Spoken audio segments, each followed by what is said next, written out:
Hey guys, so I'm coming back at you with another completely unscripted video. In the last video I did about Young Living and their crazy court transcripts, I actually had quite a few people comment and say that they liked the unscripted approach. So I'm gonna try that again in this video, but I do apologize if it's all over the place. I'm still not used to doing it like this. So I went to a Christian college. I majored in air traffic management, and I also got my private pilot's license and my aircraft dispatcher license. I'm not gonna reveal the specific university I attended. I'm sure if you really wanna figure it out, you probably could. But I do wanna put a bit of a disclaimer on this video. I actually really loved my college experience.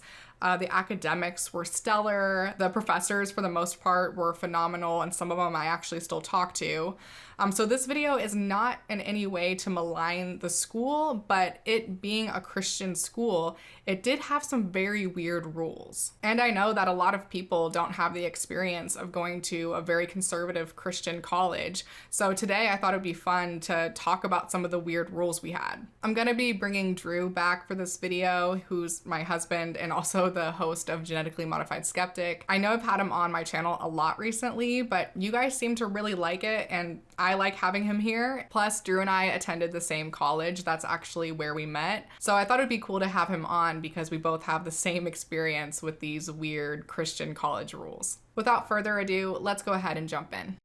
Okay, so the first weird rule we had is that we had to attend chapel 3 times a week.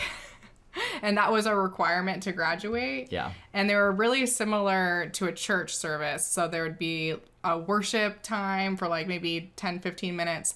And then there'd be this speaker. It was like a different speaker every single time that would give like a sermon type of thing. And the whole thing was about 45 minutes long. Yeah. So basically a church service instead of, going to class to learn 3 times a week, spending 3 hours a week minimum, plus, going to church.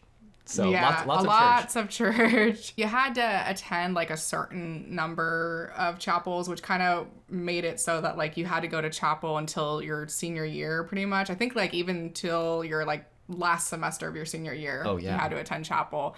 And there'd be people who would like, you had to swipe into chapel with your student ID, and there would be people who would like monitor to make sure that like nobody was double swiping or like taking one of their friends' cards and swiping it for them, which people did. Oh yeah, all the time. Yeah, the bad kids did that. If you knew someone who did that, it was like, well, not only are they dishonoring the university, but they're dishonoring the Lord. And I think there's like certain things that you could do to earn chapel credit that like weren't going to chapel, community service stuff, but like you were only allowed to do that a certain amount. Couldn't do that like instead of going to chapel. You still had to go to chapel. Right. There were people who tried to do larger, service projects working with homeless shelters or whatever, and sometimes larger things like that would get approved for chapel credit, but not very many. Like, they could put 20 hours into doing that and get like 5 or 6 credits for it. And it's like, okay, that's like 2 weeks of going to chapel. I should have just gone to chapel instead. Yeah, you might as well just go to chapel and like sit in the back and like work on homework or something. However, there was somebody that walked around that was making sure you weren't acting up. Yeah, and we called her the chapel Nazi. But yeah, she would like go around and make sure that nobody was like talking to their friends or like on their phone. Like if she saw you on your phone, she would actually confiscate your phone from you. And then she'd like give it back to you after chapel. Yep. If you saw a lady walking up to you with a big wicker basket, then she was on to you. Yeah. We also had a lot of very weird speakers. You actually did a video, or you mentioned one of the speakers in a video you did, Christopher Yuan. Do you want to like talk about? Yeah, so Christopher Yuan is, well, I'm not supposed to say that he's ex-gay because he responded to the video and told me that, he's not actually ex-gay, and if he was advertised as ex-gay, then they were misleading me. He's actually just a guy who used to be gay, former gay, you might say. So, yeah, but he used to be gay. He was really into like kind of the stereotypical gay club scene, and he showed a bunch of pictures of him living this like degenerate lifestyle, wearing leather pants and no shirt and stuff like that. Yeah, because apparently if you're in the LGBT community, that means just party and drink and do drugs all the time. Yeah, and so that's kind of how he presented it. But then something happened, I don't remember. He went to prison, and in prison he read a bunch of letters from his mother saying like, please come back to Jesus, you need to believe in God, all this stuff. And eventually he did, as many prisoners looking for hope do. And eventually he got a position working at Moody Bible Institute. He's one of the professors at Moody Bible Institute now, which is one of the most notorious devotional institutions of producing like fake scholarship in favor of fundamentalist Christianity. And he came to our school and spoke about how he used to be gay. And I talked about that in a video at one point where I said that at one point he was answering questions and a student said, so, now that you're not gay anymore, are you attracted to women? And he was like, no. And I don't remember anything else he said other than that, because I think he just said no. And then then kept talking. He paused, I think, for a while, or like was kind of like not wanting to answer the question from what I'm remembering. But I don't know if he just said no, but like whatever he said, it was basically like, no, I'm not attracted to women. Yeah. And the entire purpose of having him speak was to kind of like convince the students to not get into the gay lifestyle. Yeah, and that if you were having same-sex attraction, then you could come out of that. You could live a sin-free life, because his whole thing is there's really not a dichotomy between gay and straight. The dichotomy is between worldly or sinful sexuality and holy sexuality. So you are either this, which doesn't, it doesn't matter if you're straight or gay or whatever. You can have like an unholy sexuality, worldly sexuality, or you can have holy sexuality, which, of course, is completely straight. Yeah. So we also had a speaker that came and spoke at chapel who was a former escort. She basically just spoke about her various experiences escorting, and she talked about how she like realized that she was doing something sinful because she was having trouble sleeping at night, and she felt like there were like demons on her chest, and she kept waking up in like a panic. Yeah. And so she like felt like she was being demonically possessed. And I remember talking to Drew about it. And like at this time, he and I were both really strong Christians. Yeah. And we talked about it after chapel, and we're like, kind of sounded like sleep paralysis, which is a very typical thing. And it obviously does not mean that you're being demonically possessed. Yeah. So that was interesting. Yeah. We also had some pastor that came, and like at the very end of his sermon that he gave this really long-winded prayer where he was like thanking basically everybody in society. So we go to lunch right after chapel. It ended at like 11:45. So he prayed to dismiss us and had to thank everyone who was responsible in bringing us the bountiful harvest that we were about to enjoy, including the egg farmers and the chicken farmers and the egg farmers. He like thanked people multiple times. It was like a 10-minute prayer, and we're just like, oh my gosh. It's one of the longest running inside jokes in our relationship. Yeah. We're like the egg farmers and the chicken farmers and the egg farmers. My thinking on chapel is that they were in classes teaching us things that were broadening our horizons, potentially challenging our worldviews with history and science. And, if we spend all of our time at school just in classes challenging our views, then, well, certain ones might change a little too much. Yeah. So we had to, 3 times a week minimum, go to a place where they confirmed all of the things that we were supposed to believe. And I mean, it was really just a piece of social technology that was meant to indoctrinate us. Yeah, and I think they did that because like the school we went to was known for like science and technology. Those were their biggest degrees. So I think they were trying to like combat that with a lot of like religious talk. Yeah. So the second weird rule we had was that our dorms were not co-ed. So you had like specific dorms for girls and specific dorms for boys. And we were not allowed to commingle in each other's dorms. But we had something called open dorms, which was like, I think, Thursday through Saturday or something like that. Only for specific hours. It was only like 3 or 4 hours in the evening that you could go into a guy's, like I could go into a guy's dorm or Drew could go into a girl's dorm. But you, like, if you were in somebody's room, you had to have the door open and you, like, could not be sitting on the bed together. Mm-hmm. And, like, it had to be, lots of lights so that people can see you. And you couldn't share a blanket. Yeah, there's a lot of rules about that. And I think that's kind of different from a lot of colleges because most colleges don't care about that. Yeah. They also had people doing rounds, checking in on every single room every 15 minutes.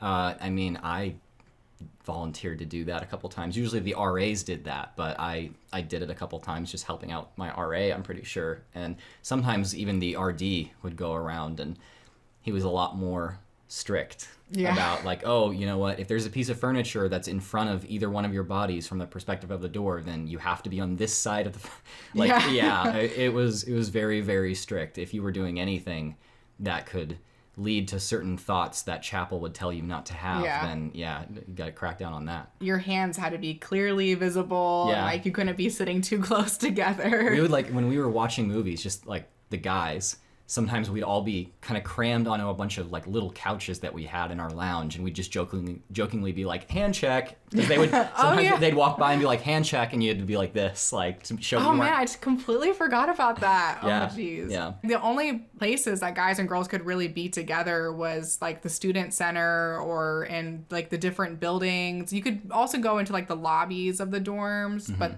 I don't know, like, you're around a bunch of other people. So basically romance was really difficult to achieve. Yeah. This led to some students who weren't afraid of bending some rules, getting to know each other biblically in one of the chapels on campus. So we had this really old chapel building from before before the campus was even a university. It used to be like a military base or something, and now people are really going to be able to find out what school we went to. So there was this little chapel building, and it had a very small balcony, and you couldn't see anything on the balcony from below. So people would go up there. Of course, the chapel's open all the time, so that you can go in there and pray. And people would have some fun up on the balcony up there. And so when he says it's a chapel building, it was like a church. Yeah. Like, it's like, it has a steeple and everything. Yeah, it was this like one room church building. Also, at one point, we had a new student center open up, and they had a prayer room in there. And it was the only room on campus that I can think of that like a guy and a girl could be behind closed doors, and people knew that and were okay with it. You had to book the prayer room to be able to use it. And so people started booking the prayer room in order to make out and more. I mean, you got to do what you got to do. Yeah. When you're that limited, people are just going to, wherever they can do that, they're going to do that. And that's why we built a blanket fort in freshman year. And we, like, rented out our blanket fort to other people. We had, like, a sign-up sheet that people could, like, sign up to have, like, alone time in the blanket fort. Oh. My RA was cool with that, though. She didn't seem to care. Yeah. I mean, it was in the lobby, so it was kind of, like, public. So, you couldn't, like, do too much in it. So even though guys and girls could be together in the lobby of the dorms, PDA was still, like, very, very discouraged. Like, you could not really, like, you could sit next to each other, but you couldn't really be super close. And I remember one time we were in the lobby of your dorm, and I think we were just, like, sitting next to each other, and you had your arm around me. And then your RD comes out, because his, like, little RD, like, living quarters or whatever was, like, right off the lobby. And he came out and saw that and, like, told us to, like, separate. And he was, like, really mad about it. Yeah. And I remember I hate getting in trouble. And so I think I cried. Yeah. Because I was, like, so embarrassed about you having your arm around me, which is, I mean, we were 19. That's not a big deal. I mean, I even got in trouble for having my leg up on my friend's lap, who was a girl, and it was like a platonic thing. I don't know, it was just like to make more room on the couch, or for me to like recline a little more. And yeah, we got in trouble for that. She cried over that, and not fun times. Yeah. Okay, so the third weird rule we had is that on top of going to chapel 3 times a week and also going to church on Sunday, we had devotionals that were required for every single class. So every single course we took, when we started class, we would take about 5 to 10 minutes to, like, read a verse from the Bible and discuss it. Yeah. And this was required to like complete the course. Like it was part of our grade. Sometimes I didn't mind this. I mean, my favorite teacher would give us a verse, just read it and be like, and my thoughts on it were this, in like a couple of sentences, and then be like, prayer requests. Oh yeah, we Okay. did prayer. Yeah, and then prayer requests she too. would pray really quick and go. I mean, it took no longer than 5 minutes, and I felt like it bonded us together as a class in a lot of Yeah. ways. You know, I got closer to those people because I knew it was going on in their lives. It made me feel like the teacher really cared. And that's a point in favor of having some kind of beginning ritual. But some teachers really put a lot of themselves into the devotionals in a way that, Taylor, I'm not going to talk about the specific example I'm thinking of, but my God, I really, really wish I could have learned calculus in that class rather than learn about that person's life. Yeah, we both took that same class, and the teacher really, she would spend probably half of the class just on the devotional, and she used it more as an opportunity for her to vent about what's going on in her life and how terrible her life is, and then pray at the end. Which, you know, sometimes teachers need to vent, but taking up half of the class time in order to do that was kind of annoying. And like sometimes we would not get to all the coursework we needed to get to, and then she would just like give it to us as homework and be like, oh, just read this before you come back to class next time. And then be upset when we didn't understand things. Yeah. And she'd be like, what, you weren't listening in class? And it's like, You never went over you're it. talking about like your personal life. Yeah. That's why that's why we didn't get to it in class. Yeah. And most of the devotionals were just like participation. As long as you participated in it, that you would get 100 on it. But some teachers took it very, very seriously. It just kind of depended. Yeah, some people dropped nearly a letter grade for not participating enough in devotionals. Yeah. That was not that common, but it did happen. Yeah. I think this was yet another piece of the school culture that was there to remind us that we are there to serve God first and foremost. We are there to believe the things that the Bible says and that the chaplains and teachers and stuff preach to us about God. We are there to learn, yes, but all of that is, you know, completely irrelevant if we are not good enough Christians. So I think that having to be reminded every few hours of what we're there for ideologically really, while it served to unify the student body to a certain extent, and that can be a helpful thing, it also reinforced a lot of biases and did not allow for personal growth that should happen in college. Yeah. I think that having a beginning ritual to classes in the ways that some teachers used it is great, and it's a good thing. I wouldn't be against it, but sometimes it was just there to indoctrinate us, and that's it. Yeah. And the motto of our school was something like every workplace, every nation. And basically that means taking God to every workplace, to every nation, kind of reminding us that the reason, like the ultimate reason that we're getting our degree is so that we're spreading God's message to wherever we go and eventually work. Yeah. Okay, the fourth weird rule was that alcohol was completely banned, even if you were over 21.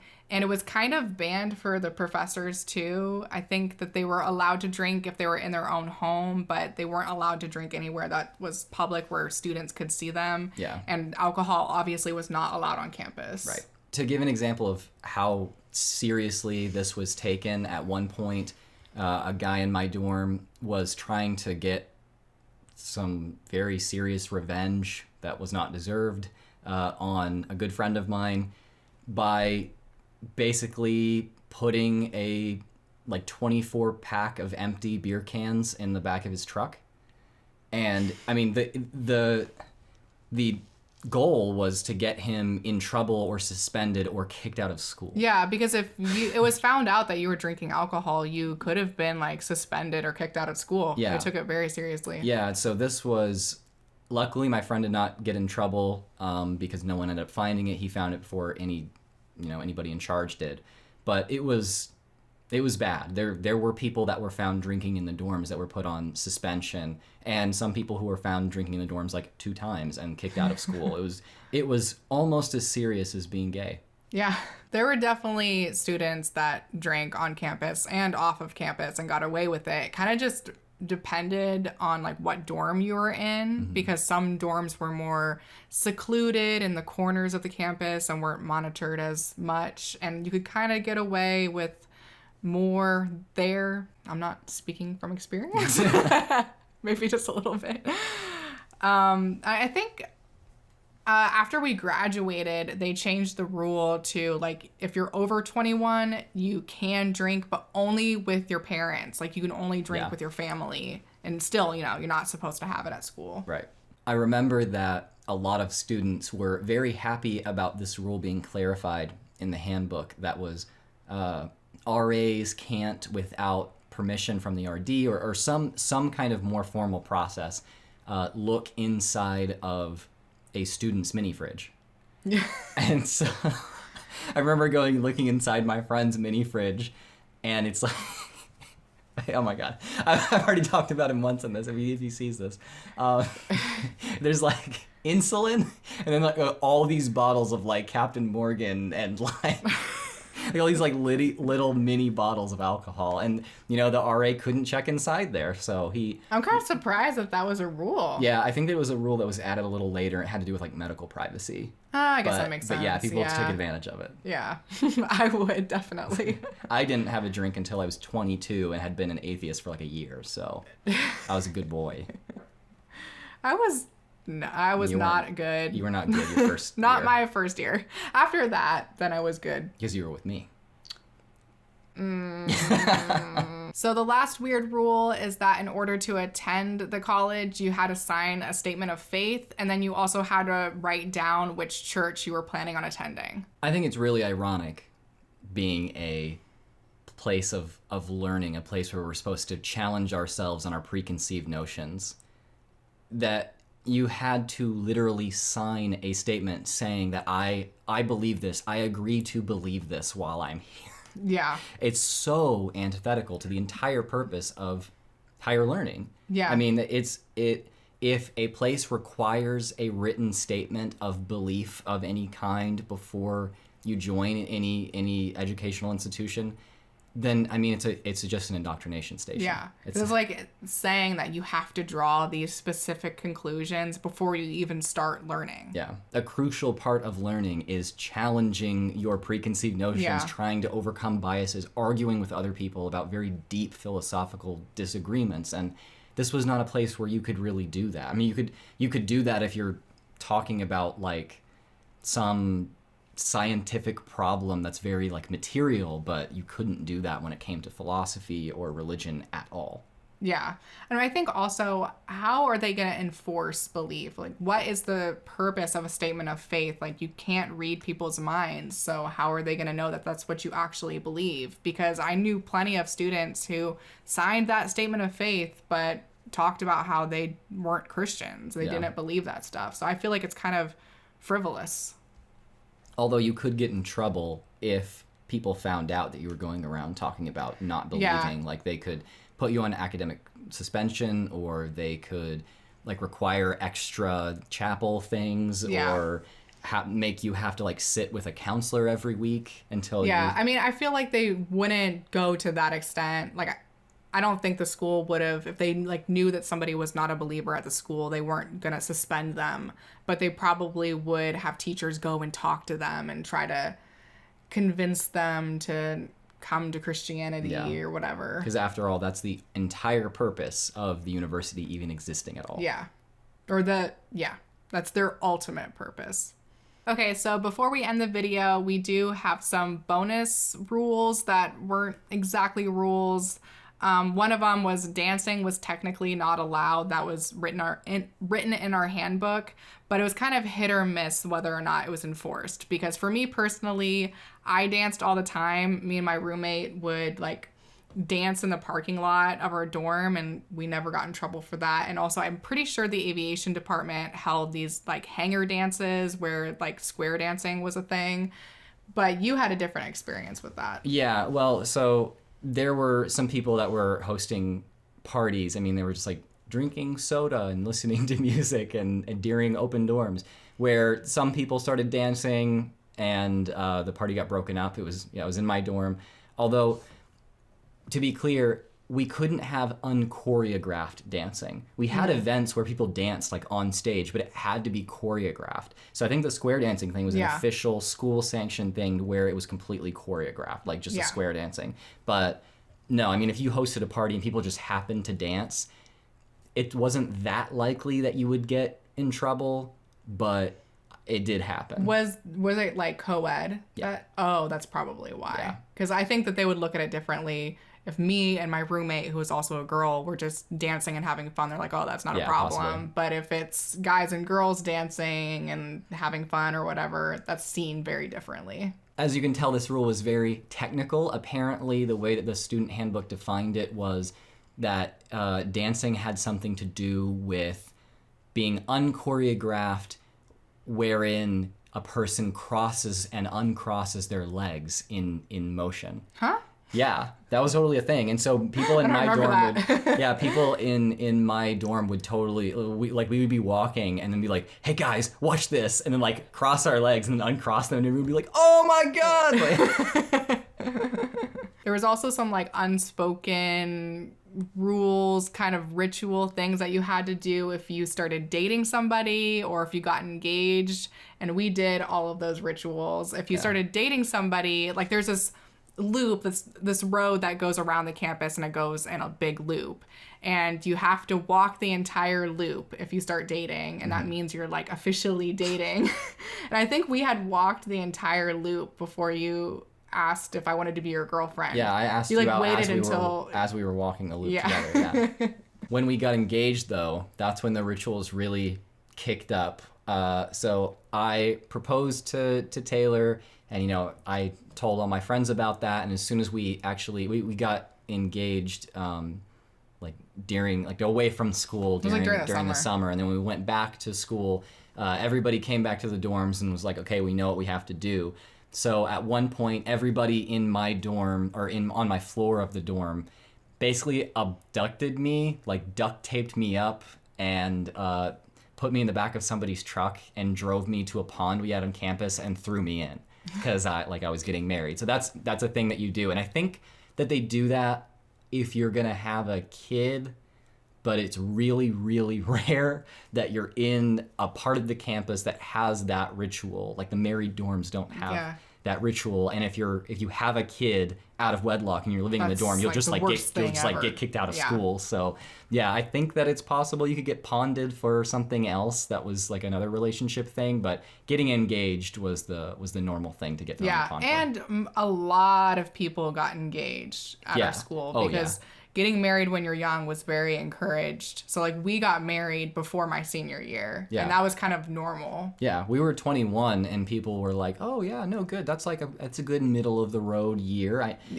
When people get married when they're 18 or 19, it's a little young, oh, God bless them, but it's a little bit young. Now waiting until you're something like 25 or 20 like the rest of the world, that's a little old.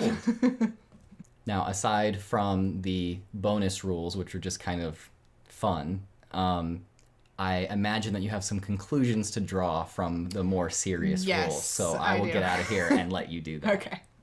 So yeah, those were some of the weird rules we had. I think the main problem with them is that it's very infantilizing for the students that are coming into adulthood. I know at that time I was really trying to figure out where my place was in the world. And I feel like these really strict rules don't allow students who are now adults to feel like they can make decisions for themselves. And I think it reinforces this idea that in order to be a good person or to be a good Christian, that you constantly have to be monitored by your authority figures. I think it makes students feel like they're not worthy or they're not qualified to make decisions about their own life, which I think results in college graduates who are insecure and really aren't as equipped as they could be to handle the real world. If you haven't already, please be sure to subscribe and ring the bell. If you'd like to follow me on social media, my Instagram is Taylor_the_antibot, and my Twitter is the antibot. If you'd like to donate to my channel financially, a link to my Patreon will be in the description, and I'll see you all in the next one. Say bye!